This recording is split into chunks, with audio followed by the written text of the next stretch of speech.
ओम नमः सिद्धिभ्य ओम नमः सिद्धिभ्य ओम नमः सिद्धिभ्य। मंगलम भगवान वीरो मंगलम गौतमो गणे मंगलम कुंद कुंदाद्यो जैनधर्मोस्तु मंगलम सर्वमांगल्य मांगल्यम सर्वकल्याणकारकम प्रधानां सर्वधर्माणां जैनं जयतु शासनम जैनं जयतु शासनम जैनं जयतु शासनम।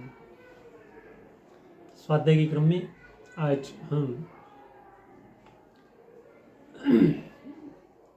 जिनागम में सुखी होने के लिए एकमात्र उपाय, सभी ग्रंथों का सार कह लो, जैन धर्म का सार कह लो, सुखी होने का सार कह लो, मात्र एक ही मंत्र है, वह है सम्यक दर्शन।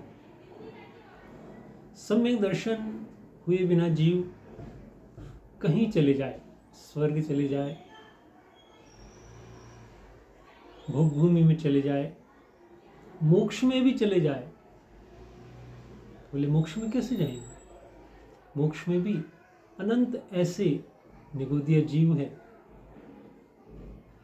जीव राशि है।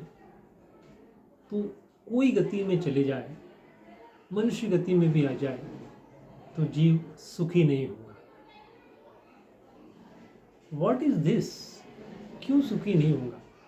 देखने में तो आता है, मनुष्य गति में हम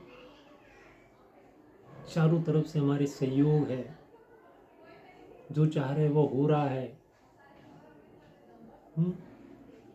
मकान है, दुकान है, मोटर है, गाड़ी है, मोबाइल है। क्यों ना सुखी क्यों नहीं? सुख कहते किसे है? सुख की परिभाषा नहीं जानी, इसलिए दुख को सुख मान रहा है ये जीव। सुख अर्थात जिसके बाद कभी दुख ना आए।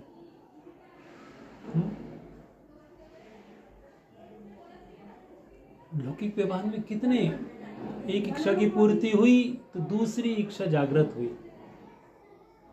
ये रोग ठीक हुआ तो उसके साइड इफेक्ट में दूसरा 4 रोग आ गए। बिटिया को इच्छा की पूर्ति की तो बेटा का इच्छा की पूर्ति नहीं हुई।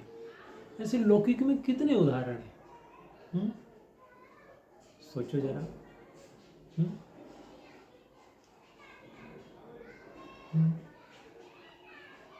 सुख परिभाषा गलत बनाई, इसलिए आगम में पग पग में सम्यक दृष्टि और मिथ्या दृष्टि के कई उदाहरण दिए गए।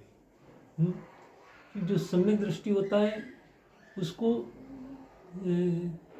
गाय की उपमा दी गई है, हंस की और शंख की उपमा दी गई है। क्योंकि जो सम्यक दृष्टि जीव होता है हंस के माफिक दूध को ग्रहण कर लेता है, सार तत्व को ग्रहण कर लेता है। और शंख जो होता है मिट्टी खाता है, काली मिट्टी खाता है, लेकिन अपने सफेदी रंग को नहीं छोड़ता। उसी प्रकार सम्यक दृष्टि जीव भोग भोगते हुए भी अपने को उस रूप नहीं करते हैं। भोग भोगते हुए भी सम्यक दृष्टि जीव भोगों को बीच में रहकर भोगों को नहीं भोगते। संयोगों में रहते हुए भी जीव संयोग से प्रभावित नहीं होते।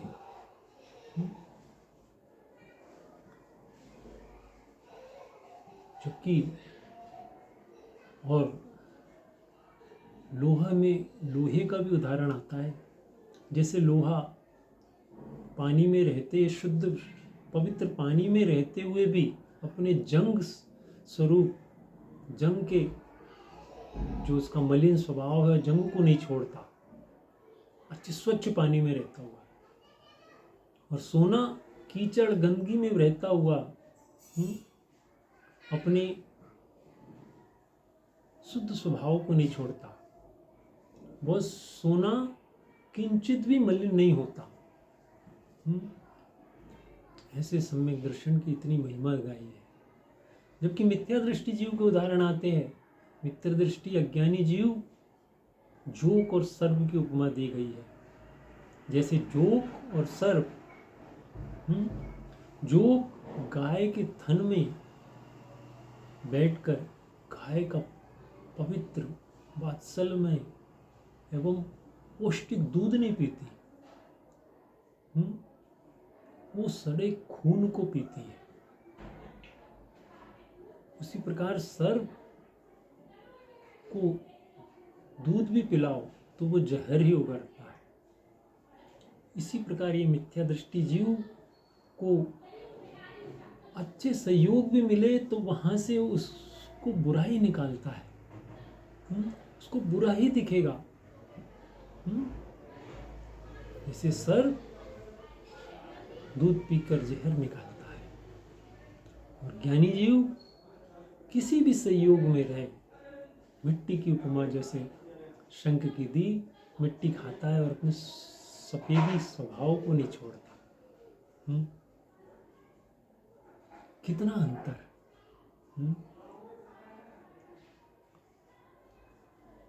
और आगम में मुक्ति के द्वार 4 प्रकार से दिए हैं। मुक्त जीव के 4 प्रकार बताए मुक्ति के।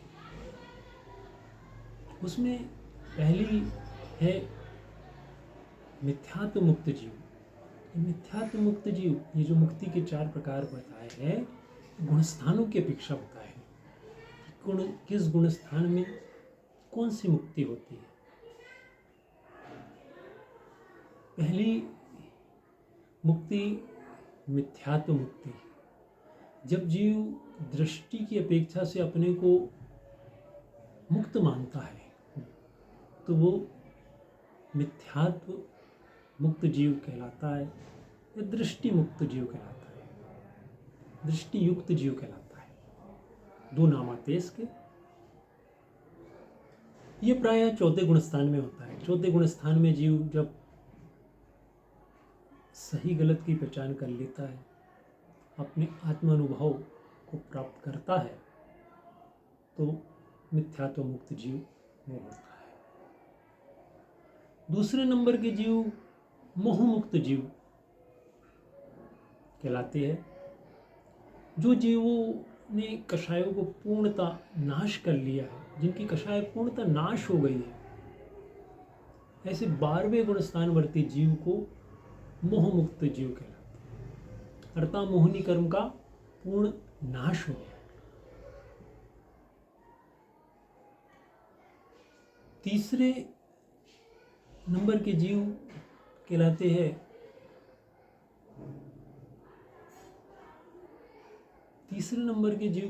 हैं जीवन मुक्त जीव। जीवन मुक्त जीव अर्थात जो 13वें 14 गुणस्थानवर्ती जीव है, वे जीवन मुक्त जीव है, क्योंकि उन्होंने जीवन अर्थात संसार अवस्था को त्याग कर संसारी जीव न होकर वे परमात्मा हो गए। 13वें गुणस्थान में वे अरहंत परमात्मा की उपाधि आती है, इसलिए उन्हें जीवन मुक्त जीव कहा। जीवन से, संसार से विरक्त होकर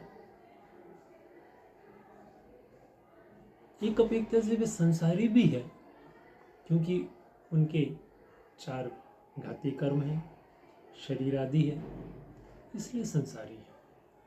लेकिन यहाँ पर जीवन मुक्त अर्थात उन्होंने अपना जीवन इस संसार, शरीर, भोगों से विरक्त होकर परमात्मा पद को प्राप्त कर लिया है। अब वो जीवन में कभी नहीं आएंगे, संसार में कभी नहीं आएंगे, संसार में मनुष्य पर्याय को धारण कभी नहीं करेंगे, इसलिए जीवन मुक्त जीव कहा।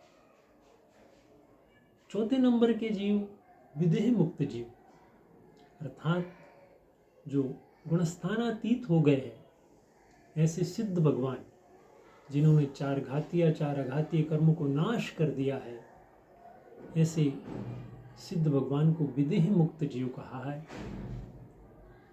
इसमें सबसे बड़ी बात यह है कि मिथ्यात्व मुक्त हुए बिना कोई भी जीव मोह मुक्त जीव नहीं हो सकता, और मोह मुक्त हुए जीव बिना कोई भी जीव जीवन मुक्त जीव नहीं हो सकता, और जीवन मुक्त हुए बिना कोई भी जीव विदेह मुक्त जीव नहीं हो सकता। इसका क्रम है, एक के बाद एक क्रम के अनुसार गुणस्थान चढ़ता हुआ गुणस्थानातीत होता है जीव। ऐसा नहीं कि कोई सीधे विदेह मुक्त हो जाए, नहीं, क्रम है उसका। गुणस्थान का जैसे क्रम है वैसे इसका क्रम है। अतः आगम में, अध्यात्म में यदि जीव को सुखी होना है, चारों गतियों में जिसे दुख लगे और जब अपने आत्मस्वरूप में सुख लगे, तब वह रत्नत्रय की प्राप्ति होती है।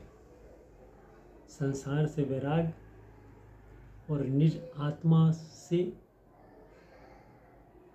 अनंत गुणा